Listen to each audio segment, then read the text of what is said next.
Big Ten matchups coming up here in this week 3 of the college football season. A little ACC battle. We got great rivalries on tap this week, and we're going to break down a few of them for you. Plus, we're going to have 3 best bets, and boy, football is back, both of the college variety as well as the NFL.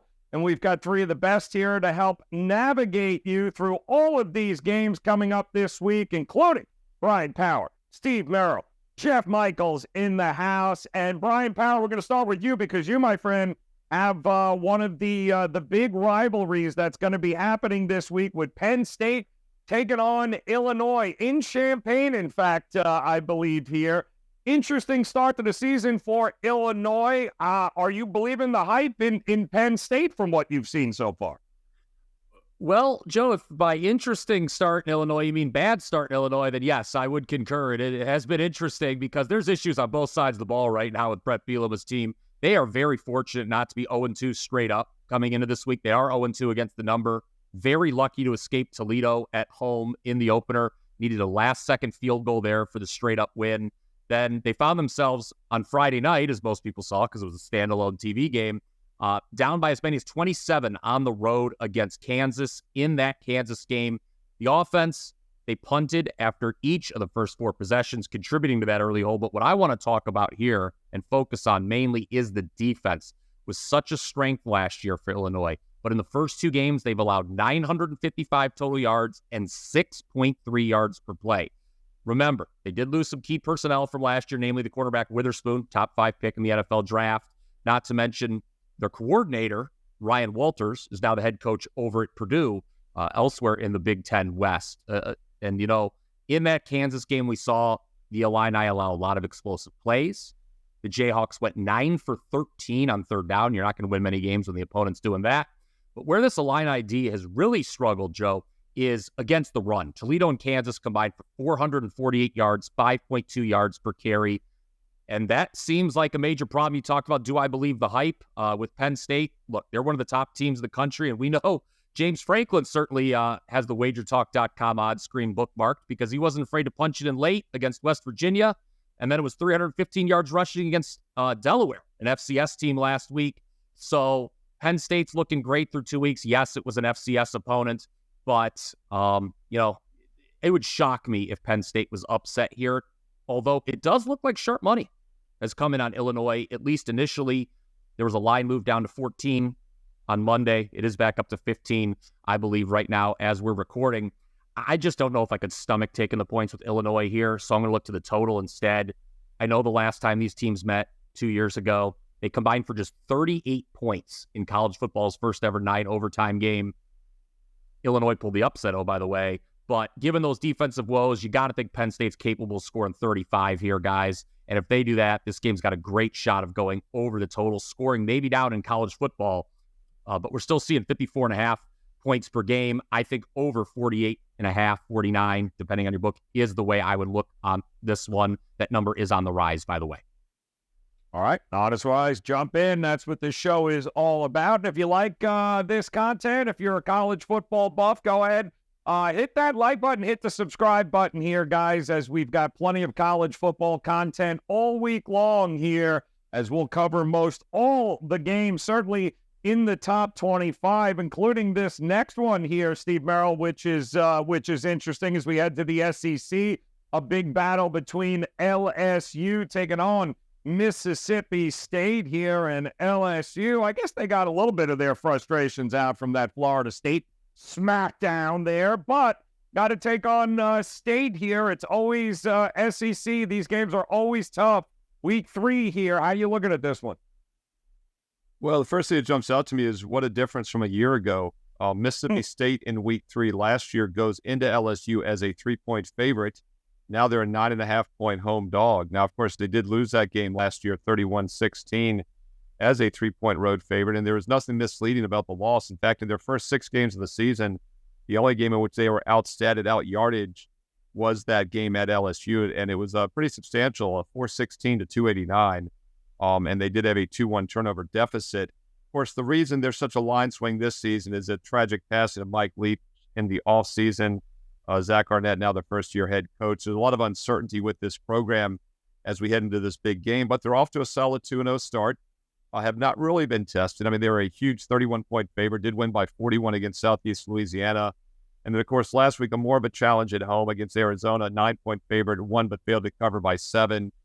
Pretty lackluster offensive performance, only 300-some total yards, 307 to be exact. But sometimes that's misleading because when you have a 5-1 turnover advantage, you get a short field, right? And it's hard to put yardage up when you're starting midfield on a lot of drives. So I do think Mississippi State has a solid offense this year. We saw that with over 550 yards in that opener a couple weeks ago. And I like the fact they remain at home now for the third straight game. And this is also the first true road game for LSU. But, of course, it's the second time in 3 weeks they've had to travel because you mentioned, Joe, they did have that tough loss against Florida State in week 1 on Sunday night, that 21-point loss. And keep in mind, they were a slight favorite by about 1.5, 2 points in that game. 72-10 win over Grambling State. Let's not get too excited. They only covered the spread by 9.5 points. They were a 56.5-point favorite last week in that 62-point win. And now it's a huge step up in class. So I like the fact that Mississippi State had a tougher opponent last week. I like the fact that we're getting nearly 2 touchdowns in adjusted line value from just a year ago, and it's a revenge spot. I think this line is too high, and there is some value with the Bulldogs. Currently 9.5, but wouldn't be surprised to see some 10s out there. At that point, I really like plus 10 or more. All right, taking the points there in a big SEC battle. We'll switch over to the ACC, and we talked right there, Jeff, we referenced that Florida State smackdown of LSU, but now they got to head to BC to take on Boston College, who has been everything's a sweat with them. Doesn't make a Holy Cross, the local high school team, JV squad, doesn't make a damn bit of difference. Apparently, Boston College wants to keep everything close. So, Florida State on the road. How are you approaching this one? Yeah, there's only 5 teams in the FBS that have recorded 2 or more 20-plus point wins against FBS opponents this season so far. And only one of them has a higher average margin of victory in those games than Florida State that beat Caleb Williams and USC over there in California. But Florida State, not 1, but 2 FBS opponents by 20-plus points. And the average margin there, 37 points per game. And, you guys said it. It wasn't no joke of an FBS team either. LSU is still looking like the real deal. But I like what Florida State did in that game, and I like Florida State moving forward. I like both those teams going into week 1, and I really thought whoever came out on top was going to have a significantly better season. But, Florida State here, they got a Heisman candidate at quarterback. I'm really looking at Trey Benson here and the running game. I mean, both the rush attack and the pass attack right now for Florida State rank in the top 25. They have the 11th best overall offense on the year. But that stands out significantly with Benson because Boston College, they've had their struggles, obviously, but they've had a pretty good pass defense.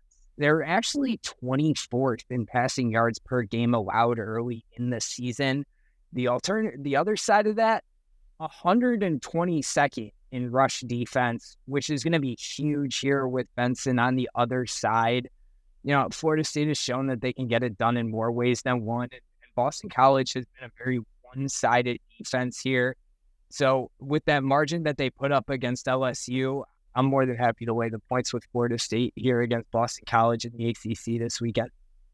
All right, good stuff there. 3 best bets coming your way. But now, before we get to it, would be a good time to remind you that if you have any questions about week 3 here in the college football slate, about the games they're talking about here on this show, or any game for that matter on the slate, go ahead, drop your questions below in the comment section. These guys, Brian Power, Steve Merrill, Jeff Michaels, they are monitoring that comment section all week long. So if you got a question, don't go ahead and drop it in there. These guys will answer it to the best of their ability as we get ready for best bet number 1 here. We're going to head over to Brian Power to kick us off. And Brian, interesting game you went to here, a little Miami of Ohio, which I understand will give a degree to just about anybody who shows up. They're going to get 14 going to take it on Cincinnati here. How are you approaching this one here?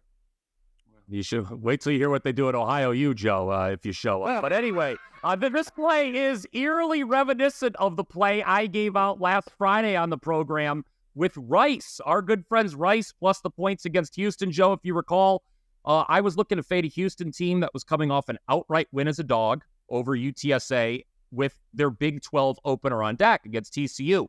Sure enough, what happens in that Rice-Houston game? Rice races out to a 28-0 lead. Thank goodness they did, because they forgot to show up in the second half and wound up needing overtime for the outright win. I'll still take it, though. It was 4% win for clients.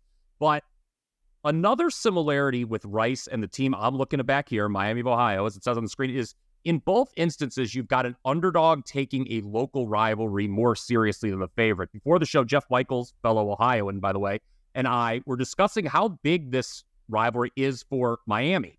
And they've lost 16 straight times to Cincinnati. I don't think this Cincinnati team is as strong as previous editions. I don't think I'm going to get a lot of disagreement there. And wouldn't you know, just like Houston last week, we've got Cincinnati off an outright upset over Pitt and their Big 12 opener on deck. Who's that Big 12 opener against, you ask? Oklahoma at home. Why is this Big 12 opener so big, in my opinion, with Houston last week and Cincinnati here? They're new to the conference. These games are a really big deal, even more so than a usual conference opener. So I don't think Cincinnati cares as much about Miami of Ohio, but Miami of Ohio cares a lot about Cincinnati. Again, like I said, they've lost 16 straight in the rivalry. And I think we're getting some nice value here with the Redhawks. They got blown out, I know, in the season opener against Miami of Florida. They closed 16.5 in that game. And I know we all have to be careful. Joe, you know as well as anybody, we should not be in a rush to proclaim the U is back, ever, right? But there's no way Cincinnati should be in the same price range as the Canes. I know it was a bad line in week one. Miami of Florida really dominated Miami of Ohio. But I look at this number, 2 touchdowns. It's a great price. Redhawks plus the points is the way to go here. That's my best bet. Give me those 2 touchdowns. Feels like an awful lot of points there. That is for sure. All right, one best bet out of the way, heading on to another one here. And Merrill, let me ask you quick here, because this question did come up. Week 3 now of the college football season is approaching. Are we still worried about overreactions? Are we still overreacting here, you think, to some of what we've seen in college football, especially for maybe new bettors right now? Yeah, Joe, it's a good question. I've always said that I kind of approach college football in different segments, and I really think it's a kind of a 4-game segment. I don't acknowledge week 0. You know that. Not an American system. So, yeah, weeks 1, 2, 3, and 4. So some teams might have a 5th game, but basically what I'm looking for is 4 games in.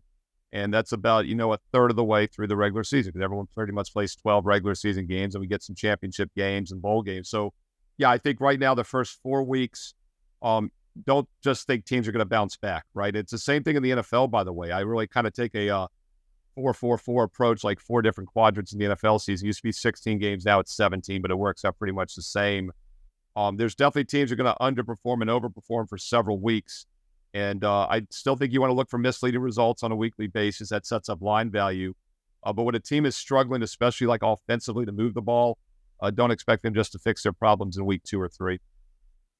Outstanding stuff there. All right, drop it down here. Looks like you're going Tulane, everyone's favorite Tulane, almost upset Tulane. Talk to us about this game for a best bet here, Merrill. What are you looking at? Yeah, quick reminder, I do a college football top 25 video every week around Friday heading into the weekend. We analyze the top 25 matchups, so make sure you hit subscribe and the bell for instant alerts on Wager Talk TV. And the reason I bring that up is because there were 2 head-to-head top 25 matchups last week. It was Texas-Alabama. Everybody knew that. And the other one probably nobody realized was Ole Miss-Tulane. Number 20 Ole Miss against number 22 Tulane. Tulane will not be a top 25 matchup this week because they fell out of the rankings due to that loss. But keep in mind, their star quarterback, Michael Pratt, was a game-time decision all week. He ended up not going. Backup Kai Horton was only 15 for 37. We got to keep an eye on Pratt. I think he's going to probably go down to the wire again. Might not play this week, but either way, I like Tulane in this matchup for a few reasons. First of all, you normally look for a letdown after a top 25 loss, but the fact that Tulane did not have their star quarterback, I think the players are going to brush it off. They're going to say, hey, look, we would have gotten them otherwise. we're still a really good team. And this is a really good team. In fact, last year they had the biggest turnaround, one season turnaround in NCAA history. After going 2-10 straight up, they finished 12-2 straight up, including that win against a shorthanded USC team in the bowl game. 10-win improvement in one season, the most in NCAA history. They're not quite as strong this year, but they're still pretty good. And meanwhile, Southern Miss, in just third year under Will Hall, a very mediocre team in my opinion. And not only does Tulane have a chip on their shoulder after losing last week without their quarterback, but this is a huge revenge spot. You know, revenge gets overused a lot of times, but when you only lose 2 games out of 14, and one of them was as a 12-point home favorite last year to this Southern Miss team, you don't forget it. And it was a misleading loss, by the way, last year in that game. Tulane had almost 198 rushing and passing advantage over almost a 200-yard total edge. The reason they lost, the one turnover in the game was a pick 6 in the fourth quarter, and that made the difference in the 3-point loss. Tulane does not overlook this opponent, and they roll.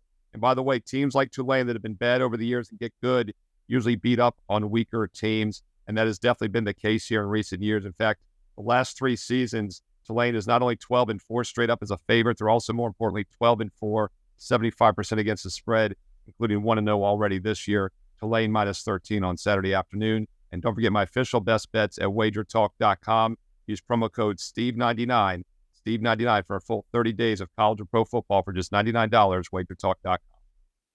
Well, speaking of Tulane, and Steve referenced it there, boy, Ole Miss struggled mightily there against Tulane, who again, no Michael Pratt, I believe, for a majority of that here. And Jeff Michaels, it so happens the Ole Miss team is who you're focusing in on for your best bet this week. Tell us why. Tell us what you're looking at against Georgia Tech here. You know, it's funny. It's almost like I planned these 2 games, and I honestly didn't. The fact that I was going to follow up with the head-to-head end of last week's game. Yeah, there will be no blowing smoke up your own ass on this show, okay? I'm just saying right now, break the game down, and we'll leave it at that. Hey, Brilliant. Ole Miss follows it up. Both the teams, again, they're coming off a big thing, but I think that there's something to be said there, because Ole Miss, again, coming off the win in a big game. And I think that this is a situation that they ride the momentum. I mean, Florida State, I mentioned before, one of those highest scoring offenses. Ole Miss is right there with them, number 5 in the country, putting up 55 points per game and getting it done through the air. I mean, 4th most passing yards per game in the country. They're ahead of teams like USC. They're ahead of some of those other Washington State teams, Oregon State teams out west that are throwing those big air raid offenses all the time, like Ole Miss is. But on the defensive side of the ball is really where I think the edge comes into play again here. Ole Miss is a top 50, and then I think that being generous, top 50 rush defense so far, and they proved it. Tulane, it does make a difference, obviously, that Tulane didn't have Pratt last week, but I think that there's something to be said, too, because of their inability to really throw the ball consistently and productively last week. They had to rely on that run, and Ole Miss was able to come out with the win in that sense. So their rush defense showed that they can show up, and they're allowing just over 100 yards per game on the ground, which we know is going to be essential to beating this Georgia Tech team. Georgia Tech, I mean, their defense, their numbers are a little misleading. They're actually one of the better teams defending the pass in terms of yardage, but you break it down, they're in the bottom half of the league in yards per pass attempt. So they're not allowing a whole lot of passing yards because they're not seeing as many pass attempts thrown against them as other teams are in the league. So I really think Ole Miss takes advantage of that here. Last year, I mean, these 2 teams matched up and Ole Miss won 42-0. They held Georgia Tech to 85 total yards of offense. Obviously, a little more of an improved offense from Georgia Tech there, but I don't think we're going to see enough out of them to cover this spread. Not to mention Ole Miss +3 in the turnover margin early in the season through 2 games. Georgia Tech's already sitting at -1 on that list, which I think could come into play here too. But I'd keep an eye on Ole Miss in their pass game in this one. I think it's a big win. I think they covered this 19.5. I think there's some 20s now. I think it could be moving north of that. So I would jump on it as quick as possible, but I like Old Miss laying the points this week. Playing it with Old Miss in a rout is what it sounds like there. So we got 3 best bets. We got 6 games in total previewed here, but we're just getting started here at Wager Talk TV. If you go ahead and just click on that video on your screen right now, you will get all the other top 25 college football week 3 game previews. It's just a click away. Come back and join us again tomorrow, as we'll have more best bets here on another edition of the College Football Kickoff Show. Good luck.